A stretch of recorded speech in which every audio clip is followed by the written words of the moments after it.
Happy Halloween and welcome back to the Evolution of Horror. My name is Mike and as ever I am your host. Now, usually on this podcast we explore and dissect the evolution of the horror genre by looking at particular subgenres one series at a time. We are currently in the middle of our 5th series of the podcast, which explores the evolution of the occult in horror cinema. However, as it's Halloween this week and as this week sees the release of a very special, very exciting new horror movie, we're bringing you a bonus episode. This week we are simply going to be talking about Mike Flanagan's new movie, the long-awaited, much-anticipated Dr. Sleep. This is the sequel to Stanley Kubrick's The Shining. Well, it's more actually kind of the sequel to Stephen King's The Shining, but more on that later. So this episode, if you haven't seen the movie, don't worry. This is going to be a completely spoiler-free discussion. Me and my guest only talk about very, very, very minor plot points, but we mainly just give our initial reactions to the movie, and we talk a little bit about our relationship with Mike Flanagan's movies, with Stephen King's books, and with the original Stanley Kubrick The Shining.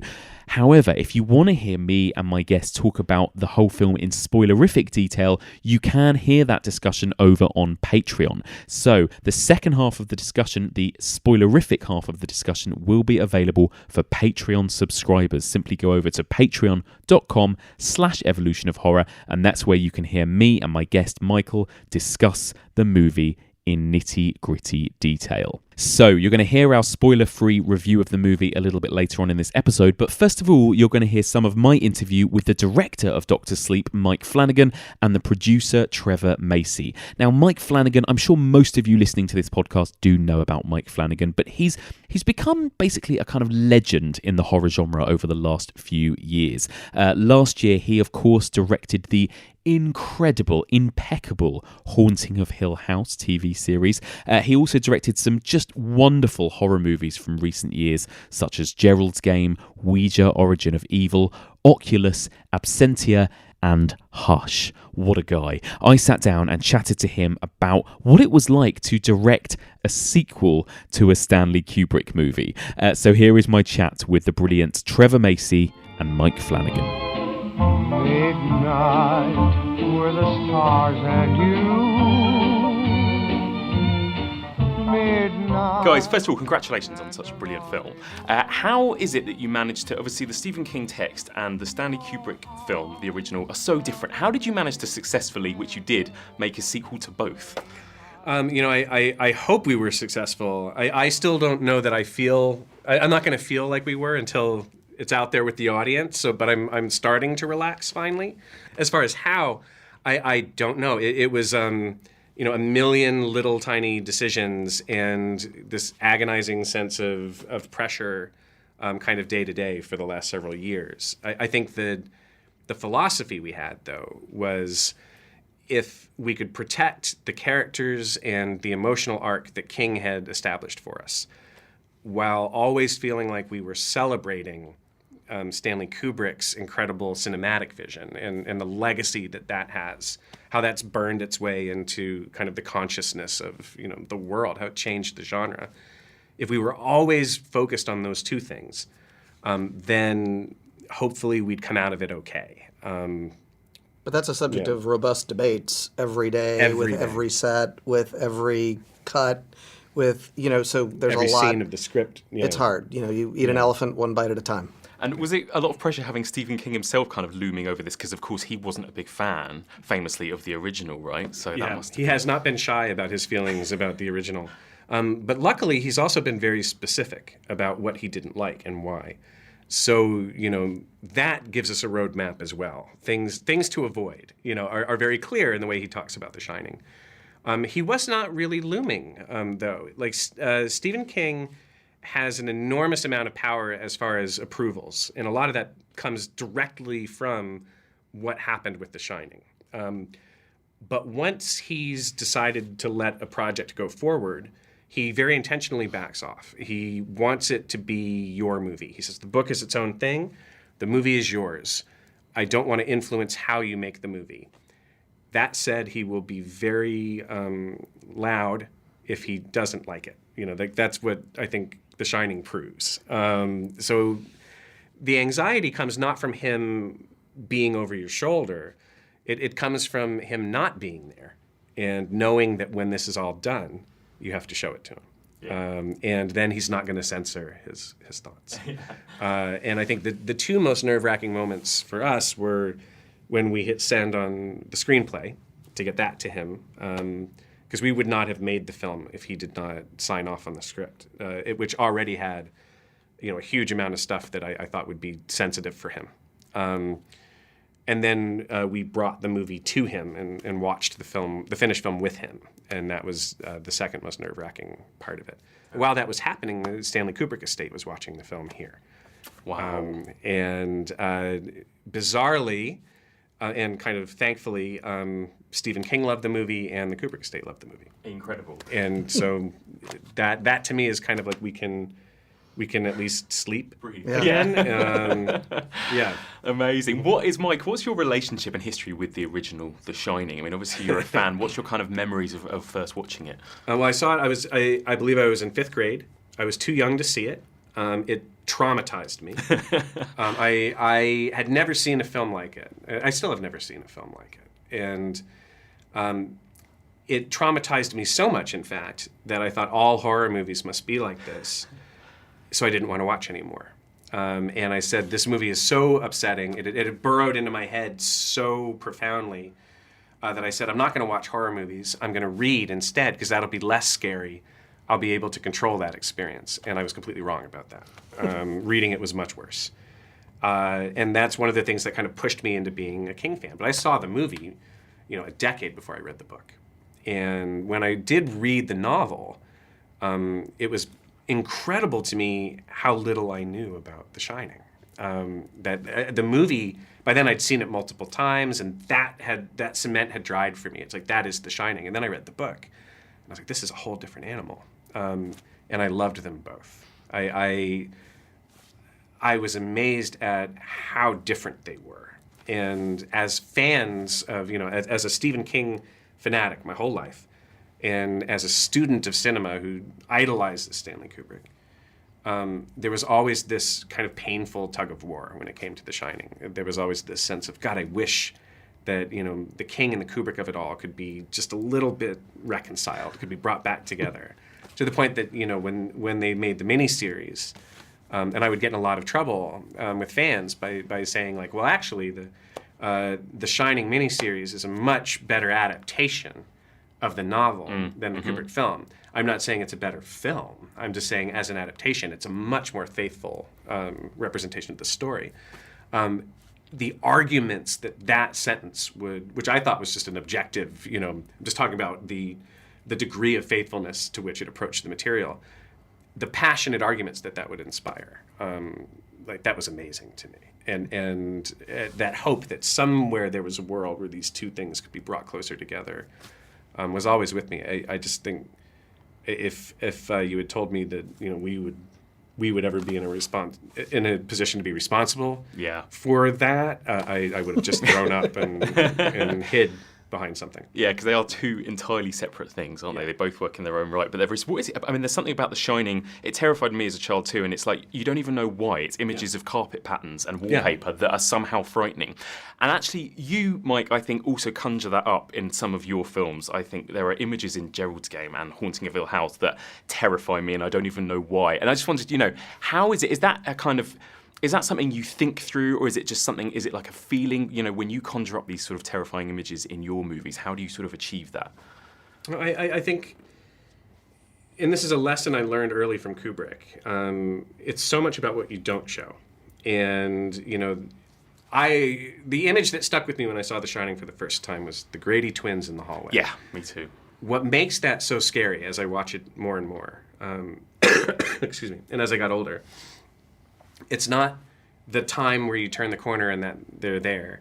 It's all the times before that where you turn the corner and they're not. Mm-hmm. And that the movie somehow, in its incredible, masterful use of sound design and score in particular, make you tense up. Yes. Every time you turn the corner. Spaces, isn't it? Yeah. Those vast spaces. It's the absence of the scary thing. Well, also the composition of the shots. If you're channel surfing and you go by The Shining, you have to stop. Yes. Yeah. Mm-hmm. And there's something inherent about the center punch framing, the slow camera move, the extra headroom. The extra headroom. Yeah, it's all of that, isn't never lets its foot off your neck. Yeah. And that's something that we have aspired to in a lot of the work we've done. Totally. Yeah. There's nothing any filmmaker can do that is scarier than what's in your mind. Yeah. So if you can successfully offer up those ingredients and let the terror be bespoke to each audience member, that's the lesson of Kubrick, or at least one of them. Yeah, it's not something that you can almost break down and sort of analyse objectively. It feels like it's a mood or a feeling, isn't it? You know, a lot of horror fans talk about the 70s and the 80s as this kind of golden age of horror. And that, you know, whether or not this is true, people kind of say it kind of subsided a bit in the 90s and the sort of early 21st century, but it feels like we're very much back now in this kind of boom of horror with filmmakers like yourself, but as well as Ari Aster, Jordan Peele, Robert Eggers. Why do you think that is? Is that a coincidence? Is that a perfect storm? Has horror always been here? Or do you think we're living in a bit of a golden age of the genre? You know, it's funny. One of my formative experiences in working in horror was The Strangers, and that came at the end of a period that you mentioned that was pretty dry in terms of horror. There had been a few things that worked, but not the sort of level of quality, I think, or volume that you see today. And there was this odd conventional wisdom in the industry that was like, oh, horror isn't working. And then all of a sudden it was. And I don't subscribe to that theory so much as if you make something great, because the beauty of genre is it's a lens through which you can explore character and great dramatic arcs for a really wide audience, and that's what King does best, and certainly what Kubrick did best. And if that's what I think, that's the standard that I think a lot of people, including the ones you mentioned, are meeting today, and I think that's why it's resonating with audiences. We certainly hope it continues, and we hope to keep doing it.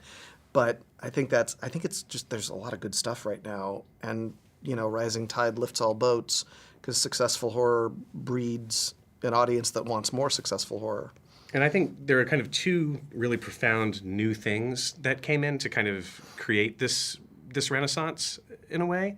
I think the success of companies like Blumhouse, who were able to demonstrate huge box office success on small movies, that let people take chances on original filmmakers like Jordan, and demonstrate that, yes, an original horror idea made for not so much money can have this huge impact on the box office. And then I think the other thing that happened is the proliferation of streaming as a distribution outlet gave rise to a lot of filmmakers who otherwise wouldn't have access to a big audience. And now all of a sudden they had the whole world. And they didn't have to worry about making a film that could be marketed for a big wide release, that had to kind of please all these different people, or kind of past that focus group driven big studio side of things. They could do a very original kind of pure film and put it right out into the world. And I think the fact that you could see this huge box office return on original voices on the theatrical side, and the ones that couldn't go theatrical could find their audience, that's created the conditions for this kind of new resurgence of really fascinating horror, where no one's hands are tied anymore, either on the theatrical end or because of streaming, at all in the independent world. And I think that's what's making the difference. And a lot of your projects have been made for streaming services. Yeah. Does that ever bother you as a filmmaker, the fact that your work is mainly going to be viewed on small screens? And also, what was that like coming into a movie as big in comparison as Dr. Sleep? Sure. Did you approach it in a different way? Yeah, well, you approach the aesthetics of something for streaming a little differently. And you live in much more in tighter close-ups. You're kind of reaching across the room to get someone, whereas in a wide theatrical kind of world, you have a very captive viewer, and you're taking over the entirety of their visual space. So aesthetically, there's obviously different ways you approach it, but the fundamentals are exactly the same. The way you approach character and the way you try to make sure that you're creating an environment that lets the imagination of the viewer take over. That doesn't change regardless of the medium. Dr. Sleep has a much bigger canvas than anything else I've gotten to work on. It's much bigger in scope. but it's still an intimate character study. And, if it wasn't, then I wouldn't have wanted to do it at all. Is there anything you can reveal? I was a huge fan of The Haunting of Hill House. Is there anything you can reveal about Bly Manor?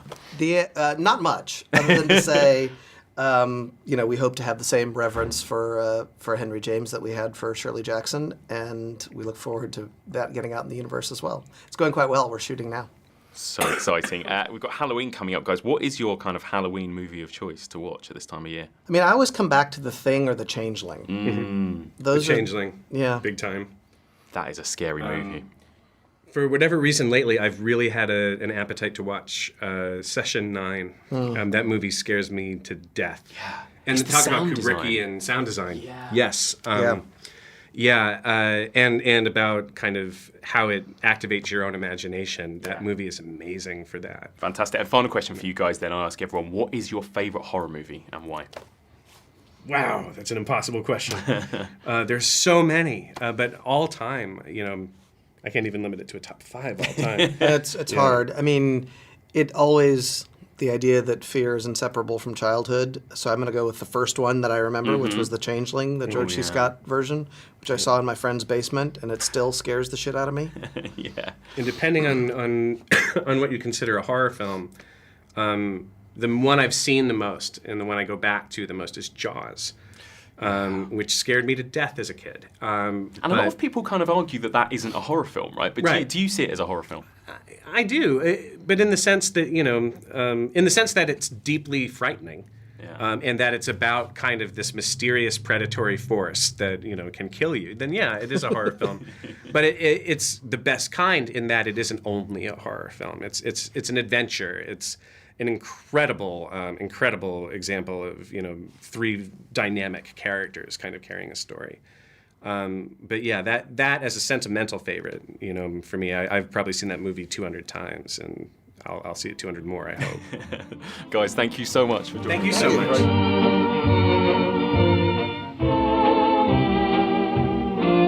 And there we have it, the brilliant Mike Flanagan and Trevor Macy. I'm such a fanboy when it comes to Mike Flanagan, so that was a real treat for me. And it's not enough that he happens to be a ridiculously talented director. He's also a really, really nice guy as well. I mean, it's just unfair, to be honest. So, joining me to discuss all things Dr. Sleep, I've got a brand new guest with me. It's a bit of a Mike fest this week, actually, because I've got another Mike, Michael, sitting down to chat to me, Mike, about the new movie directed by Mike Flanagan. Very confusing. I apologise in advance.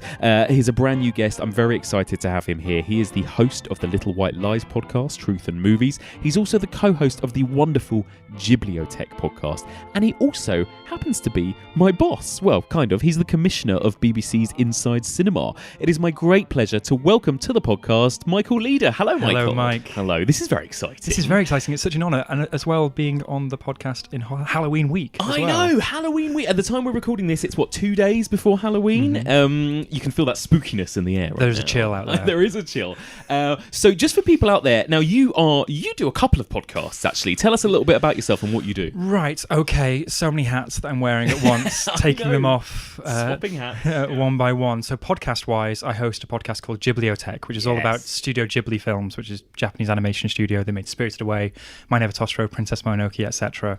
We've just started the 4th miniseries there. Every episode is a different film, and this is the miniseries where we finish off their entire library. We're about 20 films deep as we speak. I love it because, obviously this podcast is doing really well. Have you guys thought yet about what you're going to do when you run out of Ghibli films to discuss? Well, the amazing thing is the setup for the podcast was that my colleague Jake Cunningham hadn't seen any of these films, or had only seen 1 or 2 of them. So the angle is that I've seen them all. I'm something of a nerd for those films, and he's seen none of them. So I'm presenting them to him as an audience surrogate almost. When we get to the end of the films, of course, the filmmakers behind these films have had careers that spill out in many directions. Right, yeah. They have... There's kind of offshoots. There right? are offshoots. There are other filmmakers and animators who work on these films who went on to have careers themselves. It may be like one of those series where we pick another filmmaker and do deep dive there. Or what we can do is reintroduce these films to new people, get guests on. Or one thing we've realised, our episodes are quite short, they're only half an hour per film. There are so many things, threads and themes throughout the studio's body of work that we haven't been able to dig into, like music, like recurring themes like the way Studio Ghibli animate food and eating, that maybe we could do deep dives there. Well, I think it's definitely one of those areas, isn't it, that people don't just like, they love. And I think people would listen to any infinite amount of discussions on these films. Well, that's the thing. one thing we're definitely doing to cap off the series, cap off the year really, is we're going to Japan. We've managed to scrape together our pennies over the last year and a half, and the whole production team are going out to Tokyo in November. We're doing some interviews. We're going to the Studio Ghibli Museum. We're going to recreate some scenes. Oh my god, this is so exciting. Have you ever been? Have you been to Japan? I've never been, even though most of my nerdy passions, video games, some of my music taste and my film taste all come from Japan. I've never been. So you are going to have the best time ever then. We're going to pack in as much as we can in 7 days. Yeah, definitely. Amazing. So I want to ask you a little bit about your kind of relationship with the horror genre, first of all. It's hard not to be a fan of horror when you're the age that I am, and I think we're around the similar age. Sort of growing up in the 80s, where it seems that family films would always have some sort of terrifying, shocking moment. So my two traumatizing moments as a kid were the heel turn of Indiana Jones in Temple of Doom, when you are a kid and you think you're short round and Indiana Jones is the best dad you never had, and it seems like he's evil for a second. The other one is Prince Vigo in Ghostbusters 2. Oh, yeah. My dad took me to see Ghostbusters 2 on release. I must have been 2.5, 3. Why would you take a kid to see that? That is too young. I loved Ghostbusters. I had the kind of kids Ladybird novelization, and had to have my parents cut out every Vigo the Carpathian picture. My God. I was so scared. But then also in the 90s, we were the generation where Buffy was on telly, the best TV show. The best TV show of all time. Introduces you to all of the vampire tropes and lore. You then have the post-Scream franchises. I was too young to see Scream at the time, but all of the franchises afterwards, the reboots and remakes like Halloween H2O. But really, as an adult, it's the post-Blumhouse, the post-James Wan effect that has got me into horror. It's this last decade, right? It does feel like people will look on this decade as a golden age of horror. Both in terms of low-budget films and, as we'll talk about today, studios trying to get back into the game. Yeah, totally. Ghostbusters 2 terrified me as well. It was the moment when the... what's the guy? What's that really funny actor that was in a lot of films back then who played like the kind of assistant in the art gallery? And he gets kind of possessed, doesn't he, by Vigo? And he turns up with a pram to steal the baby with glowing eyes. Well, that absolutely terrified me. The whole sequence with the baby. It's God. I think it's just that time where I don't know what were they thinking? These adult filmmakers making family films. We were just talking about this the other day, weren't we? Well, we work together, don't we? And we've actually been working on a video that kind of explores this, doesn't it? And the idea, movies like The Never-Ending Story and Labyrinth and Dark Crystal, Return to Oz. Oh, they don't make them like that. But anymore. even films that people forget. So Jurassic Park is also a key one for many people. Yep. The guy who goes to the toilet thinks that the toilet should be the safest place in cinema. But no, the T-Rex is still going to get you. Or I forgot the actor's name, but when it's the Rongan who's stealing the codes or stealing the secrets to go off island with them. He thinks he's scot-free, but then there's the spitting dinosaur in the car. Absolutely terrifying. There's a decade and a half there where they're just so many terrifying moments in kids' films, and you don't have as many nowadays. We were working on this video essay for the BBC Inside Cinema strand that you're producing and I'm commissioning. And there are some recent films with quite dread-inducing, fearful moments for kids. Coraline, Kubo and the Two Strings. But not as many as the 80s. No, and it's interesting, isn't it? It's changed because, we were looking at a lot of Pixar movies, and they're not maybe scary in the same way, but they do deal with much kind of bigger existential themes than maybe those movies used to even, the films like Inside Out and Toy Story 3 that really kind of look at death and Up even, and all those movies that really tackle kind of big weighty adult themes. One of those films where the kids will be looking at their parents saying, "Why are you crying, mummy, daddy?" Yes, exactly. I guess it kind of passes the children by, which is probably quite a nice thing. So before we get into Dr. Sleep, I should probably ask you as well, what about The Shining, Stanley Kubrick's The Shining? What is your history with that movie? The Shining, oh wow, that was definitely a film I watched with friends when we were at school, knowing its reputation. Yes. Well, not really its reputation, because of course it's gone through many reappraisals over the years from release onwards. We just knew it as a really scary film. Oh God, yeah. And watching it then, revisiting it, knowing more about Stanley Kubrick, knowing more about its history as an adaptation, what Stephen King thought of it, revisiting it with full knowledge of those negative reviews at the time, saying, how could we even believe for a second that Jack Nicholson wasn't going to be a psychopath by the end? Yes. And then revisiting it post a film I think is grossly underrated, by the way, Room 237. Oh, yeah. The documentary that looks into all of the crackpot fan theories about what The Shining really means. Yes. And I love that because it had quite a rough ride with some critics, I think, when it came out. I guess maybe for some people it kind of maybe wasn't what they were expecting. It's almost not a documentary about The Shining as much as it is a documentary just about fandom, isn't it, or something? Fandom and criticism as well. You think about, we just talked about Toy Story and Pixar, all those theories about how the Pixar films are all in the same universe. Yeah. But then also what we do day in, day out on film Twitter, looking for meanings within films. Totally. I mean, it's what I do on this podcast all the time. You know, it's so true. I love it. I love that world. And yeah, Room 237 is fascinating. I think The Shining is a fascinating movie because it's such a sort of puzzle box, isn't it? Stanley Kubrick gave us nothing really, which is part of the reason why some people love it and some people hate it, I guess. And the ways that knowing more about Stanley Kubrick as a man who didn't really want to go out of his way to make his films, he wants to make them at his own speed, he wants to make them down the road Unbelievable. with people that he trusted. People he knew he could push for hundreds of takes if needs be. That just enriches the film, enriches the mythos around his films. And The Shining is one that stands so tall, even if you are approaching it as a Stanley Kubrick fan, a Stephen King fan, or if you're just watching it separately from all that. Yeah, and in theory, it does have a lot of stuff that, you know, makes good horror films. It doesn't include a lot of stuff that, you know, you would expect in a good horror film. It doesn't really have a lot of heart. It doesn't really have a lot of emotion. It doesn't even have a lot of things like close-ups. I mean, it's just like big, wide open spaces, and yet somehow it still works. For me, there is something so terrifying. I've talked about this already on the podcast, but, you know, why is it that a wallpaper pattern is so scary, or a carpet, or an open corridor? The sound of a tricycle going over carpet and hardwood, why is that so creepy? How has he managed that? It's also amazing that he goes against all of the what has now become accepted wisdom about what a good Stephen King adaptation is. Yes. It chucks out everything you'd expect, all of the personal aspects of The Shining, the alcoholism, all of the stuff that Stephen King makes text. Yeah. Stanley Kubrick buries into perhaps subtext if you want to excavate some of that, and goes instead for this unease all the way through. I love the soundtrack. Oh. The use of modern classical that is all the way through Kubrick's films is just so...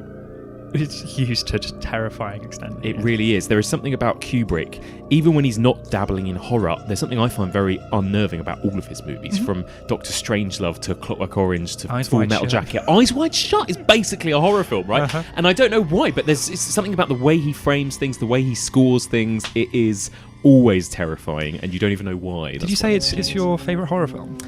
It's in basically, if people ask me, I have about 4 or 5, and The Shining is one of them. Absolutely, yeah. I think it'd be up there for me. Really, yeah. It's not one I revisit, probably because of the length. What I love about the horror genre is that you can revisit some of your favourite films and watch 2 in a night if you want to. Yeah, you can't do that with Kubrick. No, totally. And as much as I adore it, I can also totally empathise with why people hate it. I kind of also get its flaws, and I get that it is just this cold, slow-moving thing that doesn't give you a whole lot, you know? So it is, as opposed to something like The Exorcist, maybe, that is so much more emotional and visceral and has much more of a kind of arc. The Shining is just this kind of weird puzzle, but I love it. I absolutely love it. So, yeah, and with that in mind then, let's get into Dr. Sleep. When I was a kid, there was a place. A dark place. They closed it down and let it rot. But the things that lived there... Hello, Daddy. They come back. So this film is being marketed, if anyone's seen the posters, as being very tied to the Stanley Kubrick film of The Shining. As we know, Stephen King disliked that adaptation so much he made his own one a decade and a half later. This film, gosh. So it's a triumvirate of a film. It's satisfying Stephen King, it's satisfying Stanley Kubrick, and Mike Flanagan, who we've not even mentioned yet, is bringing so much of his own taste and perspective into this film. Plot-wise, it's picking up the story of The Shining, both the film and the novel, close to 30 years later, and we see Danny Torrance in middle age, still wrestling with the trauma of the Overlook and the trauma of his dad. Yes. And the legacy of pain that passes between generations as manifest in this film as alcoholism. Yes, exactly. Great synopsis. I wouldn't have been able to do that because it's I mean, we'll get into this in more depth, but it's a very plot-heavy film. It's a very dense movie, right? It's nearly 2.5 hours long. Mm-hmm. And like you say, somehow he has managed to pull off a sequel to both Kubrick's film and the book. Mm-hmm. First of all, what did you think of it? Were you a fan? I'm still wrestling with this film. I think I'm landing on... I'm loving talking about it with people. That's why we saw it relatively early because we were doing junket interviews, weren't we? The critic screenings have been more recent, closer to release. I think that... I do wonder whether Warner Brothers are confident about this film. Well, I think they're worried about it. Yeah. For people who don't know, that often when press screenings get embargoed, which means you're not allowed to review them, you're not allowed to tweet about them until, a certain date. Usually that's near the release date. And usually that's because it's not very good, right? That's most of the time what... or there's a humongous twist. Yes. Or there's some aspect that they really don't want us to talk something really about. spoilery. Often you get it with Marvel films and Star Wars and stuff as well, don't you? But with this, there was a kind of slight worry. I was worried that, oh God, is this going to be a stinker? Yeah. Well, the embargo I signed, I don't know if you signed this embargo, was indefinite. Yes. So technically, I think I'm still breaking embargo talking about it now. We're not allowed to talk about it even when it's out, basically. It's insane. And there was a lot of mystery around it, a lot of secrecy around it. And at this point when we're recording this, it's still embargoed. But it is... I was so relieved when I went to see it that I actually had a brilliant time. I loved it. And I went in and I tried to, apart from the fact that it is a sequel to one of my favourite movies of all time, I kind of didn't let my expectations get too high. I kind of thought I'm going to take this as what it is. And, It Chapter 2, for example, which is the last big budget Stephen King adaptation we've just seen, was all right, but very flawed. And I was kind of like, right, I'm going to go in expecting it to be that, and I think it was 100 times better than It Chapter 2. Could we comfortably say it's the best Stephen King film this year out of the three? Yes. With Pet Sematary thrown in? Yes, I think you're right. 100%. So let me ask you about Mike Flanagan then. Again, Mike Flanagan has become a big horror heavyweight now. In the space of less than a decade, right? Are you a fan of his work? I'm definitely a fan of his work. It's taken some time. I'm not a fan of Oculus, his second film. Yeah. But he had a run of films from maybe 2016 onwards where every single one was just exciting. They were contained, low budget, inventive, but full of heart. Yes. Great performances. And that's sort of what, when I mentioned this post-Blumhouse moment we're having, it's that sense that horror can be small, contained, use supernatural or paranormal themes, but then have great acting and inventive filmmakers behind the camera. And Mike Flanagan, in the space of a couple of years, I think he's our John Carpenter. He is, really. 100%. That's what he is. He's high concept, low budget, great stories, great characters, contained. And that run of films, so I guess from 2016 onwards, Before I Wake, Hush, Ouija Origin of Evil, his first sequel, this being his second. Yeah. And then... of course, The Haunting of Hill House, which was... I don't really watch much telly at all, but I made time to watch that. And it's just the most remarkable horror TV show that I've ever seen.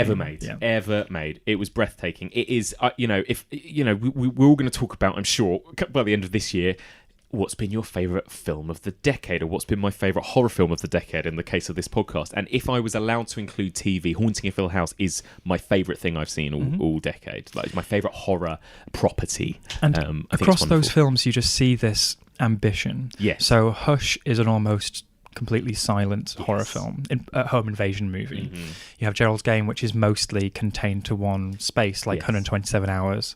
You have Haunting of Hill House, which is a horror drama over the course of multiple episodes. It's elongated, open narrative that ends with almost an episode that is devoid of scares. Yeah. Oh my God. Yeah. And then amongst all that, Doctor Sleep was announced before Hill House came out. He's been working on this for a while, or he was attached to it for a while, and it feels like the odd one out because it's a big, it's franchise-ish in terms of being a sequel. He'd made Gerald's Game, of course, that was a Stephen King novel as well, but it's not a big meaty Stephen King novel. And then it's with a major studio, Warner Brothers. So you think, what is he going to get out of this? Making that film? Is he going to try and do a James Wan or something, and then become the filmmaker who gets given $60 million to make a film rather than $5 million? Yeah.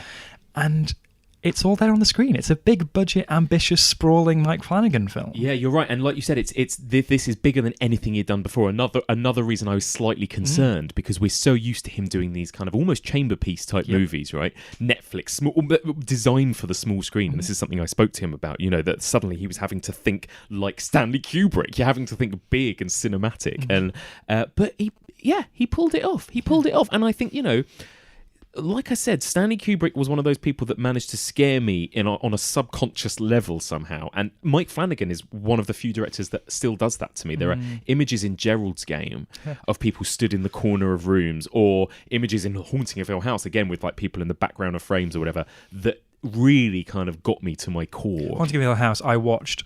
It would have been October last year, wouldn't it? 2018. My son had just been born, so he was mere weeks old, and we were in the phase where we were staying up all night with him sleeping on us, and I was watching Hill House in a flat we just moved into. As the shadows grew longer and darker as the night went on, watching that film properly sleep deprived, I was terrified. The way that they would have those subliminal scares. Absolutely, gosh.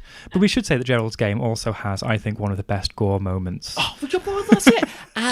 In recent memory. Gerald's Game was so great because it did manage to pull off pure kind of uncanny creep, like a kind of creep scares, but also, absolute abject horror and repulsion and that grossness. Was one film that went straight to Netflix. There was, I think, a one-off preview screening at the British Film Institute. There was, which I wish I was at, because it's a real tension. Well, it's not really a tension-breaking moment because it's also a peak, but it's one of those moments where it's been this slow simmering film all the way through.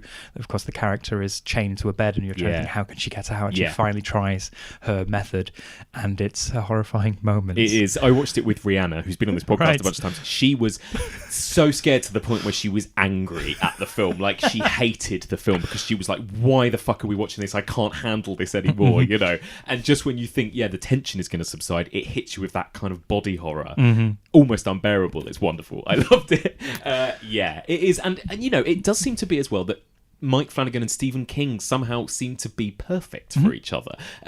Gerald's Game, obviously Stephen King, but there's something of The Haunting of Hill House that reminded me more of King even than Shirley Jackson. The way the story was told, the way they had this kind of childhood storyline, and the adults felt a bit like it. The way it had that quite emotionally sentimental ending. Yeah. He really kind of. He seems to sort of channel Stephen King even when he's not doing Stephen King. Well, he talks about how he watched an episode of Fraggle Rock as a kid, and that traumatized him to the point of not wanting to watch any horror films. Yes. So instead, he read and became a Stephen King reader in 8th grade or whatever it would have been, like as a 10-11-year-old, and read it and The Shining at a very young age. But he's now become, with this film and Gerald's Game, in that very small canon of filmmakers who've done both types of King, really. The fully supernatural King, and then the sort of human horror King. I suppose really it's only Darabont maybe that can match that. Yeah, Darabont pulled it off as well, didn't he? And maybe Rob Reiner to a certain extent. But it's been a long time. Also, that's the thing we talked about, wasn't it? It feels like it's been a long time since we've had a King adaptation this successful, I would say, as well. So again, The Shining has this reputation as being one of the scariest movies ever. What would you say the kind of scare factor is in this movie, or is it even trying to do the same thing as The Shining in terms of its scares? Certainly not the in-your-bones creep factor of the music and the queasiness of the camera movements around this space you can't quite get your head around. I'd almost say that this film, while it's horror, it's more horror adjacent than a full-blown horror film. I agree, yeah. If I could, I don't think it would be a spoiler to say that I think this is almost more like a superhero movie. It is, I agree. Or something like Lock and Key, which is the graphic novel series. Yeah.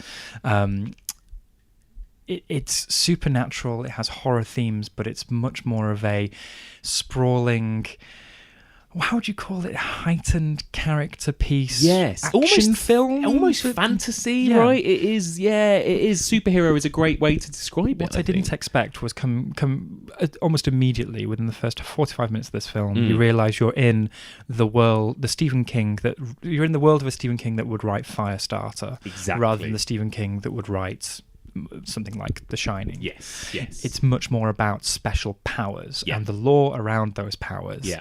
And I can see why some people may be put off by that. It's quite lore heavy. I think that's right, and I think the one fear with this movie is that they plastered so much of the Kubrick aesthetic all over the marketing of this, and a lot of people might go to this thinking this is going to be another The Shining, and it's definitely not, is it? It really isn't. It's completely its own thing, and it has, and in some ways, it emphasizes, why Stephen King really didn't like the original The Shining, because Kubrick wasn't interested in the stuff that King was interested in there, and which this movie is. Stephen King has, said multiple times, hasn't he, on the record, that he loves this adaptation, that he loves Flanagan's film. He's fully on board, isn't he? But funnily enough, would it be a spoiler to say this is the one this year out of the 3 he didn't have a cameo in?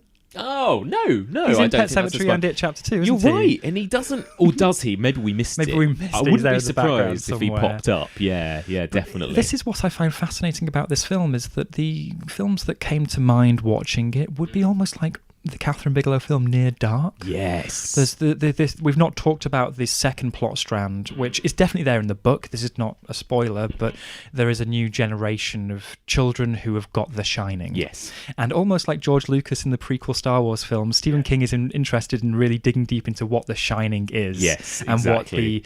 what the midichlorians equivalent of it's this. the midichlorians of The Shining, isn't it? It is a bit like that. And you're introduced to this new younger generation of kids who are being preyed upon by this marauding clan of misfits. Yes. They look like they've come out of an Aerosmith concert in the mid 80s, and it's all that stuff that I can imagine if you're coming in expecting something like The Shining directed by Stanley Kubrick Part 2. Yes. You're thinking, what have I got myself in for? What is this? Yeah, But for a Halloween release, it's not quite that film, is it? It's Yeah. really interesting. But if you're more seasoned in horror and you're seasoned in Stephen King adaptations and you know The Dead Zone, you know Firestarter, and you know his Stephen King as an author goes in many directions. It's not just what we know from the top 5, the Carries and the Shinings and so on. You maybe can sink into it a bit more. Yeah, totally. There was a wonderful film that premiered at Fright Fest this year called Freaks. I don't know if you've had a chance to see that. It's, again, very similar. It's got Bruce Dern in it, who's brilliant, and a couple of other people, but it felt like a kind of adaptation of Firestarter more than anything else, and this definitely has that vibe. I think, the best advice I could give to anyone is just don't go in expecting it to be Stanley Kubrick's The Shining, basically, despite what all of the marketing has told you. Just go in with an open mind and take it as what it is. Exactly. I think I put it to you earlier today, I think, as almost like a Venn diagram, where if you are a Stephen King fan, if you're a fan of the original Shining, if you're a fan of the book Doctor Sleep, and if you're a fan of Mike Flanagan, take that as 5 prerequisites. If you tick 2 or 3 of those boxes, go in with an open mind, you'll enjoy it. Maybe if you only tick 1, you might be a bit puzzled. Yes, you're so right. If you're going in thinking, I love Mike Flanagan because I thought that Hush was such a good, tight horror film, tight thriller film, you might be a bit nonplussed by this. Yeah, totally. It's not that, is it? It's not that. And it might be a bit early for you to say, but where does this rank for you in the Mike Flanagan kind of canon in the career? I think it's a very incredibly ambitious and quite successful film on its own terms, but I just can't really top what I think are the best of his films, and that's sort of Ouija, Hush, and I'll throw Gerald's Game in there, even though I'm not a big fan of the ending, although that's a divisive point around fans. Well, Mike Flanagan and endings, a little bit like Stephen King and endings, right? Not the most popular. See, for me, I kind of get... I think you're right. I think, when I think about it objectively, I think probably Hush and Ouija, they're better made films. But I can see myself maybe wanting to revisit this in the future more than some of those other movies. As all of those other films I've watched once and I loved, but I was kind of done with them. Whereas I'm kind of already excited to rewatch Doctor Sleep to kind of see what more I can discover or figure out or, grasp, which is great. So, I think we've downplayed the Kubrickness of it all. Well, that's true. But there's a lot of Easter eggs in there. There are. It may make you wait to see them. It's not all up front. It's not. The trailer makes it seem that it's all going to be set in the Overlook or something. But there are things there. It's just perhaps not Stephen King could almost be the Marvel Cinematic Universe in his own right. Yeah, exactly. But it's not that really. It's No. not. Every scene isn't capped off with an Easter egg to keep you going. No, it's no. definitely its own thing. And if you haven't read a Stephen King book, maybe you should. Yeah, exactly. I agree. All right. Final question, actually, before we get into spoilers. Ewan McGregor. We haven't talked about Ewan McGregor, but what do you think of him in this movie playing Danny? I mean, what do I think of him as in this stage of his career? I can't get a handle on him. I think he's lumbered with a lot of work to do. Yes. Because, of course, we have such a strong mental image of who Danny Torrance is, thanks to the original Shining. And the film has some setup scenes, and then you're right there in the present day with Ewan McGregor, and he has to bridge that gap. I think he makes a good stab at creating a new Danny Torrance. Yes.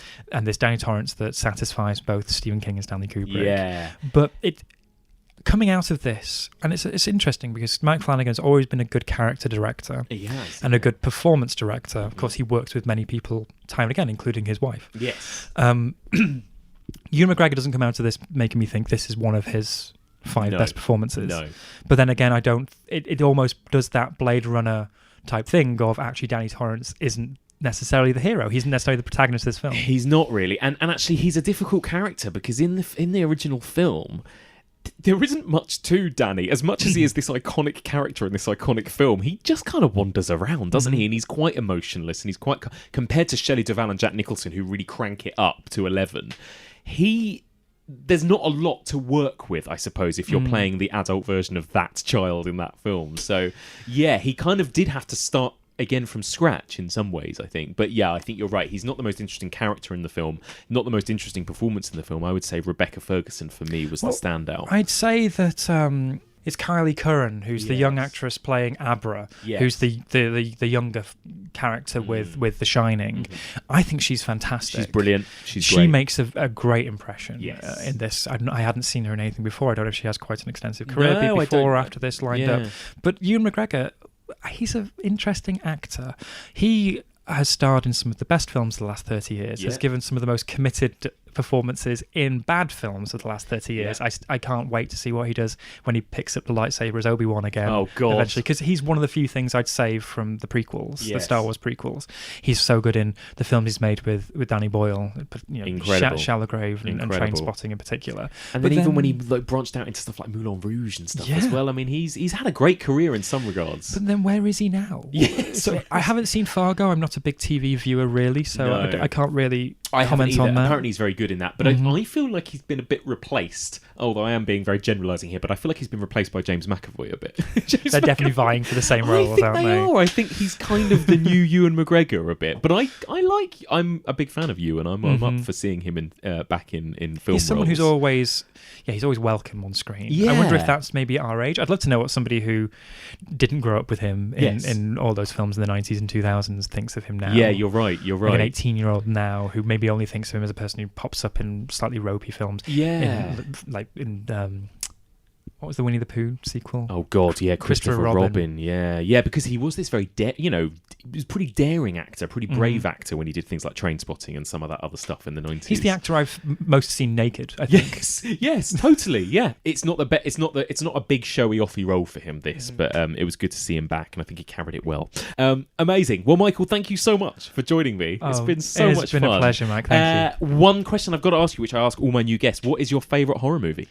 Ooh, my favourite horror movie. One I always go back to is Lake Mungo. Oh. The Australian sort of TV paranormal investigations just ghost terrifying. Movie. Yeah. I came to that far too late. I watched it for the first time about 3 years ago, and it chilled me to the bone. It's one of those films that just keeps you guessing. Yes. And it's another one of those to watch with the lights turned off in your own house. Yes. Because it'll make you look out the window and say, "What is that? Somebody in the garden?" Unbelievable. And like all of the best ghost movies, it's emotional and it's melancholy and it's sad as much as it is terrifying. It's about a family falling apart as well. But also it's the fact that it pulls off that that pastiche at the heart of Yeah. it. It's like you've stumbled across on the higher Freeview channels some sort of Most Haunted type TV show. And done so well and very earnestly, but really Commits to well. I love it. And my favourite types of horror movies are the ghost stories, the sad, melancholy. That's why I love The Haunting of Hill House, The Orphanage, The Others, The Changeling. These are my favourites. They're my favourites as well, and it's what I like in Asian horror as well. If you're going to go down the route of, Dark Water or Tale of Two Sisters, absolutely. It's all the ghost. Pulse, it's the fact that they're taking gothic horror, either the literary version or the films from the 60s like The Innocents, and just updating it to modern sensibilities. Yes. Fantastic. Amazing. So if people want to come and track down you on other podcasts, Michael, where can they find you? So 2 podcasts that I host. Ghibliotheque, that is spelled GHIBLITHEQUE, like discotheque. People always it's terrible. People always misspell it. That's for Studio Ghibli needs, but then week in, week out, I'm on Truth and Movies, which is the Little White Lies podcast. Love it. Amazing. Thank you very much. Thank you, Mike. And there we have it. Thank you so much for listening, and a big thank you to my guest, Michael Leader. Such a treat to finally have him on the podcast. Now, don't forget, if you want to hear the second half of our discussion in which we discuss the movie in spoilerific detail, simply go over to our Patreon channel. That's patreon.com/evolution of horror. And for the very, very cheap price of $5 per month, that's about £3 and 80p per month, that's less than the cost of a pint, you can have access to this bonus episode as well as a whole bunch of other bonus episodes. As for the main podcast, we'll be continuing our series on the evolution of the occult, so keep an eye out for that. I'll be joined by film historian and filmmaker John Spira to discuss Georges Méliès and the birth of cinema in the next episode. Very, very exciting. You can find more episodes of this podcast over on our website, evolutionofhorror.com. You can find this podcast on all places you usually find podcasts. If you get a chance, please do subscribe to us. Please do tweet about us. Tell your friends and family about us. Spread the word. Spread the love. If you get a minute and you haven't done so already, please do leave us a little rating or review on Apple Podcasts. It really helps give the podcast a boost. It helps it get discovered by new listeners, and I would be forever grateful. Thank you so much for listening, and join us again very soon for all of this and more on the evolution of horror.